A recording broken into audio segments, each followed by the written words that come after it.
It's the 60th anniversary of Doctor Who, and it has now officially started because Big Finish have said so. They've started their brand new epic Diamond Anniversary event, Once and Future, which sees the 8th Doctor in the Time War get hit with a degeneration weapon, so he starts cycling back through his past incarnations. We've got the first instalment, which has just been released, Once and Future Past Lives. The next one, Once and Future The Artist at the End of Time, sees the 5th Doctor meeting the Doctor's daughter, as well as the Colin Baker curator, and you've got all these other installments which have yet to be fully dived into. This is going to be a epic event which will take place over the span of 2023, but let's talk about the first one, Past Lives, which stars the 4th Doctor, played by Tom Baker. You've got Sadie Miller as well, playing Sarah Jane Smith, Rufus Hound as the meddling monk. You've got Gemma Redgrave and Ingrid Oliver as Kate Stewart and Osgood respectively. The 4th Doctor decides that in order to figure out what's happening with his degeneration, he must track down and find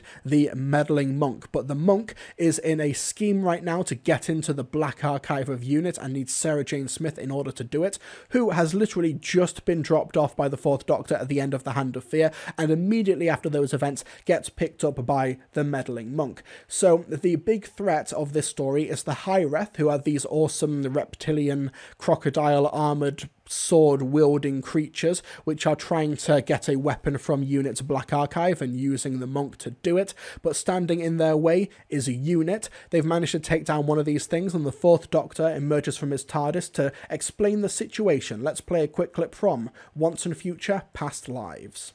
Doctor? How did you know that? Oh, I know you, Doctor. My name's Kate Stewart. Kate Lethbridge Stewart. I'm UNIT's Chief Scientific Officer. Ah, Kate Stewart. Kate Lethbridge Stewart. How wonderful. Hello, Kate. And this is Osgood, my personal assistant. Hello, Dr. Petronella Osgood, at your service. Hello there. The new faces of UNIT, indeed. I love the celery on the old lapel. That's very stylish. Thank you. I used to wear a sprig myself, you know, behind my ear. Oh, I thought that was a later incarnation. Ah, that's what brings me here. While I may be in the form of this old favourite, I'm actually a much later vintage. What do you mean? I mean that I'm suffering from the effects of some sort of degeneration weapon. Trust me, I haven't looked this good in years. Incredible. Aren't I just? Doctor, what exactly is going on? I wondered if this chap can tell us. Do you recognise the species? Yes, funnily enough, I do. It's a member of the Hyreth. The Hyreth? An itinerant warrior sect. My old friend Sarah and I defeated them when they tried to take over the Earth back in the mid-1970s. At least, I think that's when it was. Sarah Jane Smith, you mean? The one and only. So Robert Valentine is a Big Finish mainstay writer, but I don't think he's actually written that much 4th Doctor. Now, the last Robert Valentine release that I listened to was the War Doctor, He Who Fights with Monsters, which was this epic, really dark and grim 3-part Joseph Conrad's Heart of Darkness homage with the War Doctor, which made up of 3 installments, The Mission, The Abyss and The Horror, and it was very dark, it was very grim, it was spectacular stuff.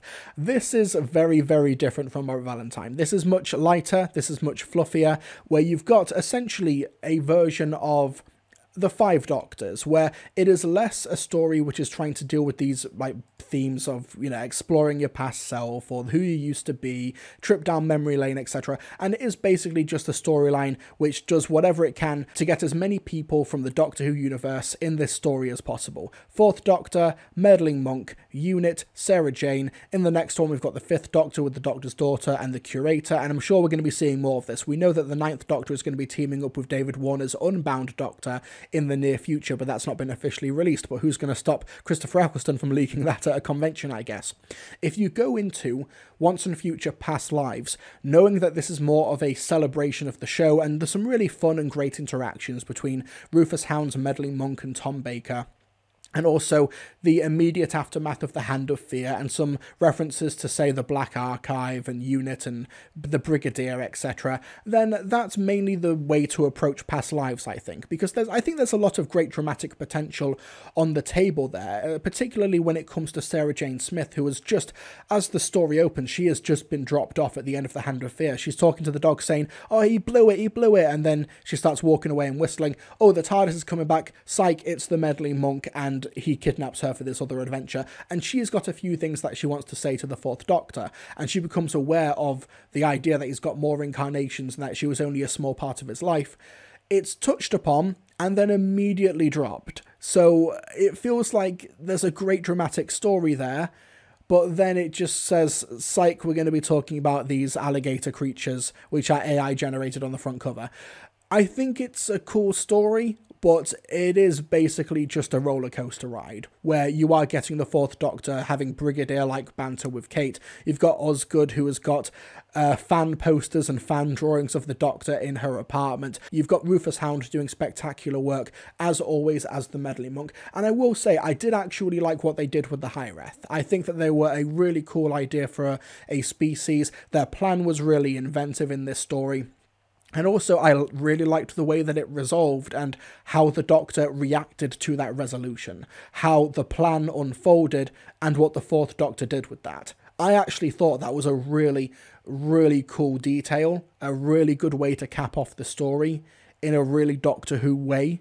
But of course, when you're dealing with so many elements where the monk has to get involved and you've got Sarah Jane and Unit, something's got to give, and I do think it's the emotional texture. Robert Valentine can do emotional texture. Robert Valentine can do great characters who have been thrust into a situation with the Doctor, and there's only a small amount of time to develop them. He's done it before with the Ninth Doctor adventures with Station to Station. He's also very, very good at getting the dramatic potential out of a group of characters, like in Dalek Universe The Lost. He's great at that as well, if given the time to do it. And ironically, in Once and Future Past Lives, there really wasn't the time to do it. It's still fun. It was still a good hour-long story, a good first chapter to Once and Future, where you get some cameo appearances as well from Stephen Noonan, from Tim Treloar, from David Troughton, from Peter Davison, Colin Baker, Sylvester McCoy, all of that fun stuff that sets up the idea of the degeneration that the Doctor's experiencing as a result of the Time War.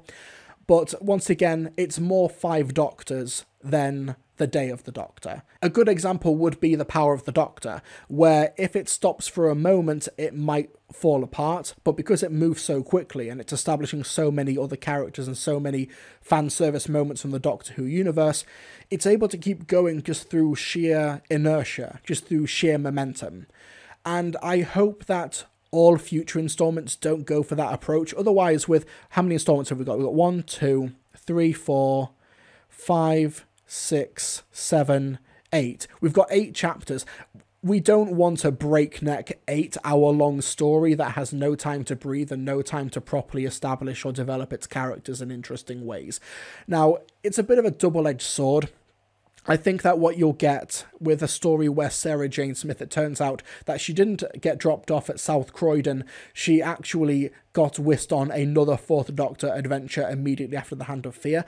I get that there's the sense of maybe undercutting the departure at the end of the Hand of Fear by doing that, but maybe it's a damned if you do, damned if you don't. You don't want to sort of have school reunion take place immediately after the Hand of Fear.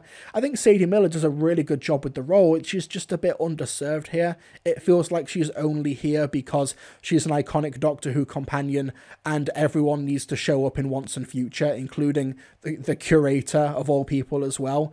It kind of feels like she's only here because she's part of the celebration. I don't know, it feels a little bit compromised, but I need to say, it's fun. Tom Baker's great as always. Kate Stewart is a fun presence, and it's great to have her bouncing off the Fourth Doctor. I'd be curious as to how much, once all is said and done, how much of the adventure the Doctor will remember, because you heard in that clip, Kate Stewart and Osgood introduced themselves to the Fourth Doctor, who has got memories up till the Eighth Doctor, because it's the 8th incarnation who winds up being hit by the degeneration gun at the beginning. So, does he end up losing his memory, and as a result, all 8 parts of this story are just lost to time? that might be a bit disappointing, but if you're going to be introducing all these elements and people are meeting in the wrong order, that might be the approach they have to take at the end to stop the universe from buckling in on itself. It's very Dimensions in Time. I wouldn't go as far as to say it's like Dimensions in Time. It's Dimensions in Time, but better and spanned across 8 hours. And it's an audio drama as opposed to being in 3D. But I had a really good time with Once and Future Past Lives. I don't want to understate that, okay? It was really fun. And even the A-plot, the standalone story with the Hiereth, that was really cool. And I liked the conclusion that it came to. Rufus Hound, great as always. I feel like I'm repeating myself here. And what I really liked as well, that I can't really properly get into it without spoiling it, but I really liked the closing moments between the Fourth Doctor and the monk. Like, the monk has this begrudging respect for the Doctor, and is like, okay, I'll help you, because despite everything, I kind of really like you. You're one of the only other Time Lords that I can relate to and trust. I loved that dynamic. I just kind of wish that stuff was the focus. The stuff with the Fourth Doctor and Sarah Jane and Unit, that was the focus. It just feels like it's a little bit all over the place. But Robert Valentine is such a good writer that he makes it feel cohesive in the moment. It's just once you finish listening to it, you kind of reflect back and think, maybe they should have done a bit more with Sarah Jane. Or, maybe they should have done a bit more with Osgood and the Fourth Doctor. I don't know.